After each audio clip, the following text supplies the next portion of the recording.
This episode is brought to you by Flex Dealer.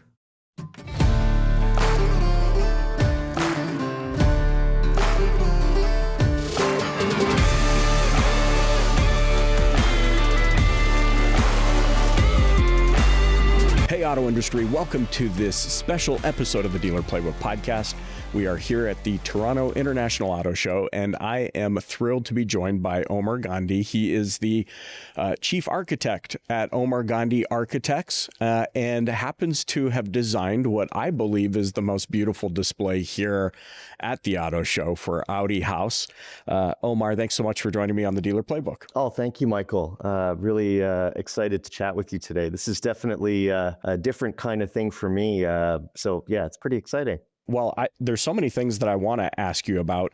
Part of them are, I will say, are selfish because I could watch architects do their sketches for hours and hours and hours.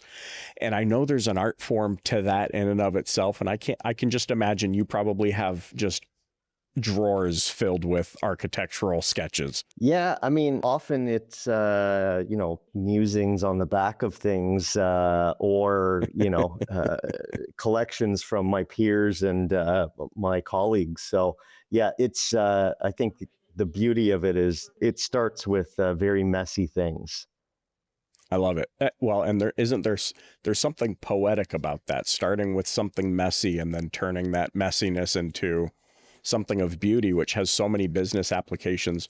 We're going to talk about specifically how you view your design and how it pertains to ROI. But before we get there, I want to just learn a little bit about your story. What was it that drew you to architecture, and what did your journey look like to then owning quite a distinguished architecture house in Canada? Oh, yeah, for sure. I grew up in Brampton, in the 80s, 90s, ended up going to a brilliant little art school, which was part of a larger high school, Mayfield in Caledon, and really started to sort of focus on the visual arts and, started to gain a bit of an interest in architecture. So decided to go down that path. Went to the University of Toronto for a few years and then ended up moving out east to Halifax, where I did my graduate studies, like most people starting their career, was just trying to, navigate the process, figure out, what I wanted to do, but was probably more focused on the day-to-day. So it wasn't really in the plan to start my own practice. It sort of happened. Accidentally lost my job and was just like, okay, well, let me start with one little project if I can. And those were, decks and, little bathroom renovations and, nothing glamorous. But then, very quickly it kind of picked up just by trying to, I think, nail every little, even kind of unimportant thing that I was working on. And over that 15 years that followed, just tried to surround myself with incredible people. Including Jeff Shaw, who started with me just after I started the practice. And he's probably the real car lover in the practice and was the one that really worked with me on Audi House. So yeah, just, I think the magic there is just doing things slowly, focusing. We're a pretty small practice and just trying to crush everything that comes our way. I mean, there's so much to be said of that to unpack there. We couldn't have planned the segue here more perfectly, saying, it starts with a little bit of messiness, or, for those listening where they say, my career's not moving as fast as I want it to, especially in a day and age where everyone wants everything so quickly. Yeah. The beauty, as I see it, as you've explained it, of, no, I'm going to say yes to that odd job. I'm going to say yes to that bathroom reno or that patio reno, and seeing it for what it was, like the stepping stones of it, totally, to now all of a sudden, be named in Monocle Magazine's most influential Canadians, to having a Canadian Governor General Award in architecture. As you look back, what were some of the key lessons that you learned that brought you along the way, that you can look to in hindsight and say, oh yeah, that was a building block for me? Yeah, I think I realized really early on that, you're only really judged on the work that you produce. And so, whether it was a little project, leaving people with a really positive experience and something that tries to impact in a positive way, I think, regardless of how small it is, it ended up kind of growing in scale. But, I always talk a little bit about leaving the opportunity to say no to as many things as possible. So, we don't do, kind of B work to support the little fancy things we do.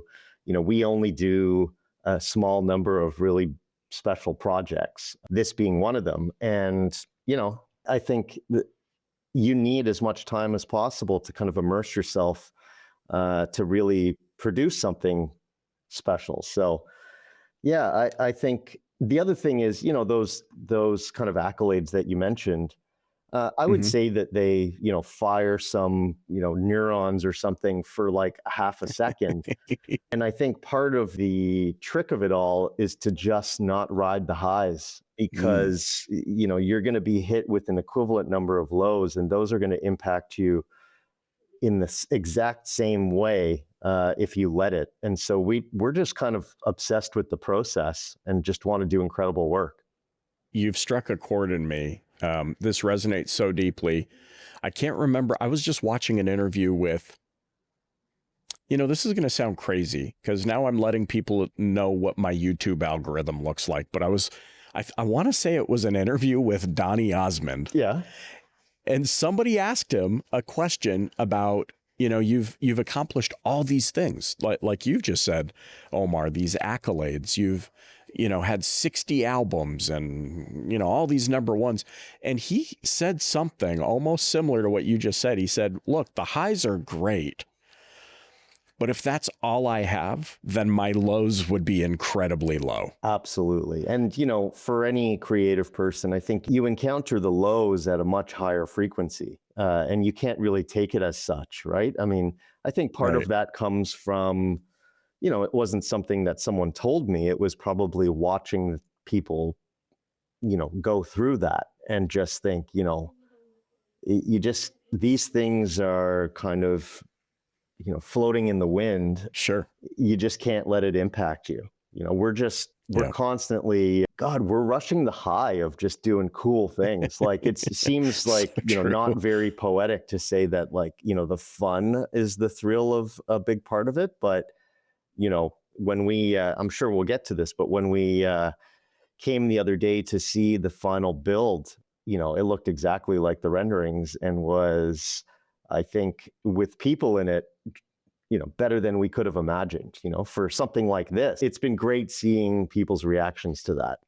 I do want to talk to you about this. We went up to the exhibit and, in contrast to some of the other exhibits that we see, which, were impressive, and not knowing what to expect when we approached Audi House exhibit, our jaws actually dropped. We went, okay, there's an entrance here, and there was that beautiful red. I'm going to be awful with the names of the vehicles, but there was a beautiful red vehicle that actually lifts and lowers as you get into it, and the lighting and the smoothness and the there's no straight lines. And we walked in there, and it was like a solemn assembly almost. Like there was this vibe, this feeling that I can't even articulate words to. I think you did a phenomenal job, and that's with absolutely zero architectural understanding other than I knew how I felt walking into that experience. Yeah. How do you pull that off? First of all, I think Audi, for one, sort of disengaged from the car show for a few years. And when they decided to come back, obviously all the credit to Vito Palladino and Joseph Ottorino, the CEO and director of marketing. They wanted to do something special. And, I think they came with ideas, but they gave us a lot of room to really push this through. And it was pretty amazing to see varying types of experiences in the space. In the first kind of night, there were a lot of people interested in design of the space. Right. And so there was a lot of discussion about that. But then we came back, unannounced during the public opening. And, people weren't talking about architecture, but they were obviously impacted in the way that we had hoped, because, we shaped the design of this thing thinking about how people navigate the space from the front door on Front Street or whatever. Right. And they're navigating through the maze of everything and a bit of chaos, and providing them with a little bit of an escape where you start to experience it the minute you kind of get to a point on the escalator and see the logos. And it just was meant to slow time down, whether it's acoustically, whether it's, visually. We wanted the, I think, environment to really recede into the background, but that you felt this kind of brutalist vibe that really kind of pushes the cars to the forefront. And yeah, you saw kids and you saw, people of all ages navigating the space, and were treating it very differently than they were just out in the corridor at the other spaces, unknowingly. And that for us, which we, really kind of watched, was the real kind of mark that this did what we intended. Hey, does your marketing agency suck?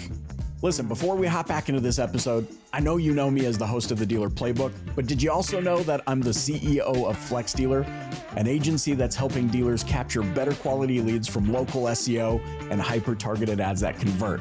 So if you want to sell more cars and finally have a partner that's in it with you that doesn't suck, visit flexdealer.com. Let's hop back into this episode. I mean, it's beautiful.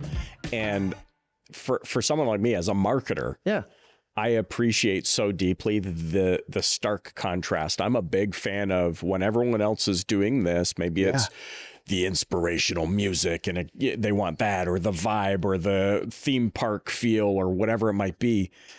We walked into a space where the only word I can come up with, Omar, is everyone became reverent. Yeah. And that created a contrast to what is happening just on the other side of those doors. You walked in there, I felt like Christian Bale's Batman. Nice. I felt like if I was a bachelor, this is what I want the inside of my house to look like. Yeah. I felt like I had so much more respect for the vehicles. And I think the marrying of that, especially as someone who works in the automotive industry, where we know OEMs, like the intent isn't just to make someone feel someone, they want eyeballs on their vehicles. They want people to be aware of the product they push.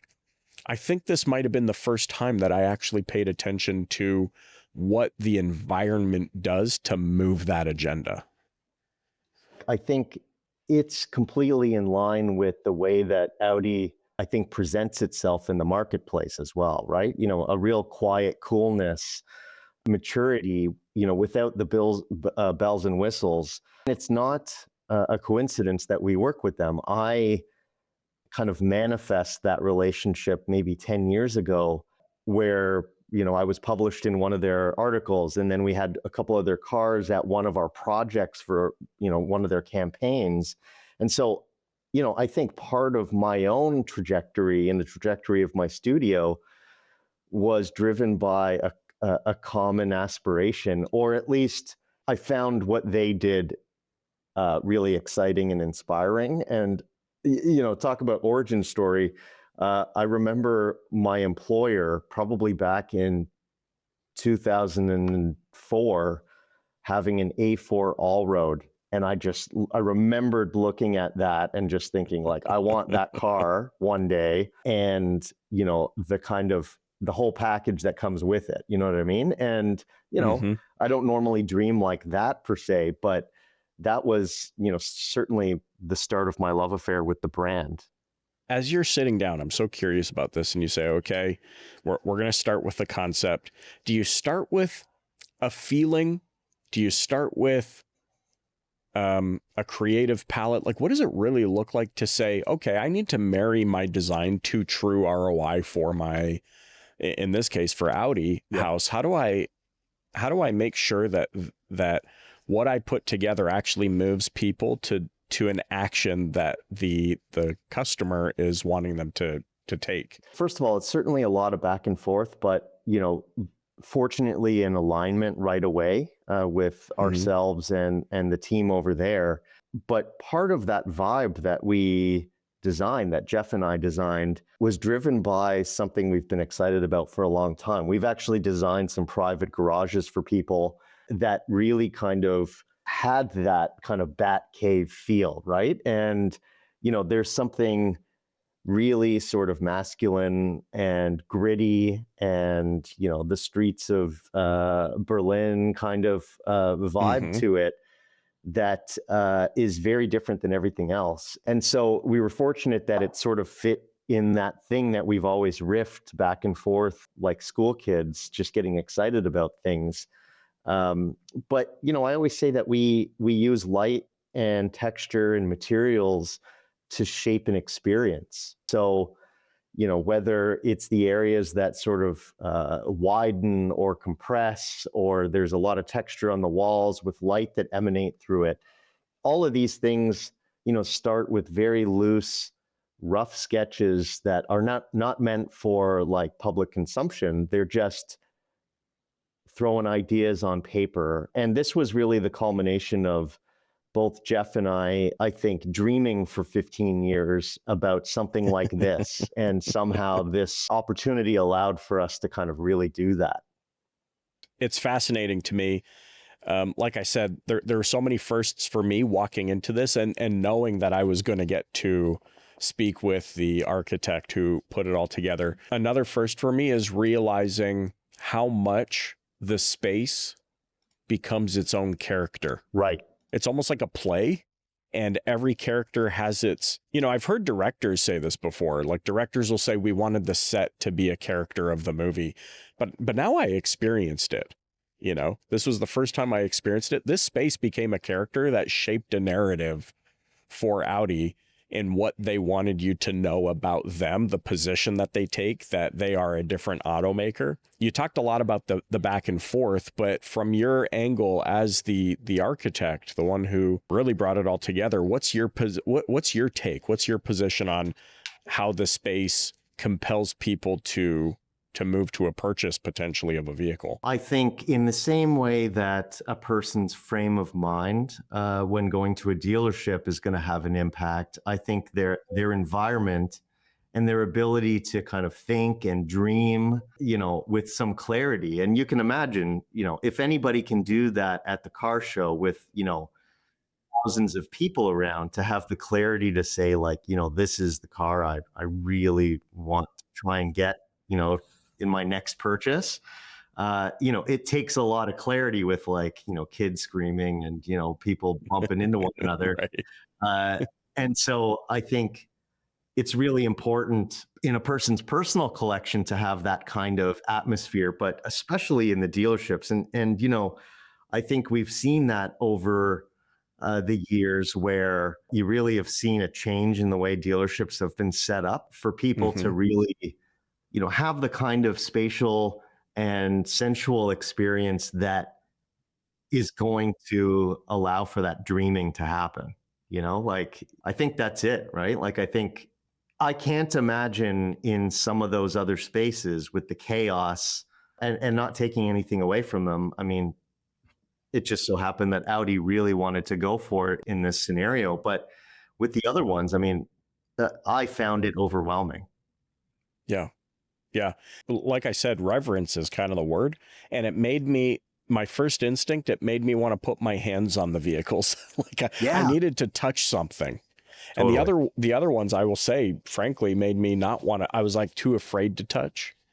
This, I went, I feel like I can see this in my life. And that's just, I think, such a phenomenal feat.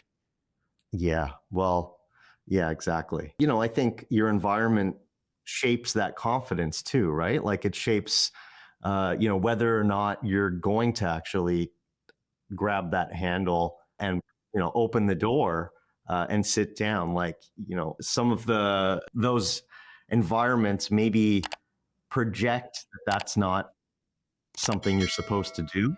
But in this case, I think there's time and space to do that. And it's designed for that sort of experience. Well, like I said, phenomenal. I really enjoyed it. I wish everyone could be here to see what we saw. Of course, we did take some video, and as we're speaking, we're gonna inject some of the video that we took of the space so that people can at least experience it who couldn't be here. As we wind down, I would love more and more people to become familiar with your work, because I think what I experienced was just mind-blowing. How can those listening and watching connect with you and learn more about your firm? Thank you. Probably check out some of the stuff we do on Instagram. It's probably, it's always sort of the easiest way, OG_architect. And as I mentioned, Jeff Shaw, Jeffrey the Creator on Instagram, his love affair with cafe racers through the years and cars, which he makes, through Kickmoto. That's been a big, I love cars, but not in the same way as him, I think. Right. So yeah, it's been a huge kind of itch scratcher for both of us. Pretty awesome. That's amazing. Omar Gandhi, thank you so much for joining me on the Dealer Playbook podcast. Appreciate it very much. Thank you. Hey, thanks for listening to the Dealer Playbook podcast. If you enjoyed tuning in, please subscribe, share, and hit that like button. You can also join us and the DPB community on social media. Check back next week for a new Dealer Playbook episode. Thanks so much for joining.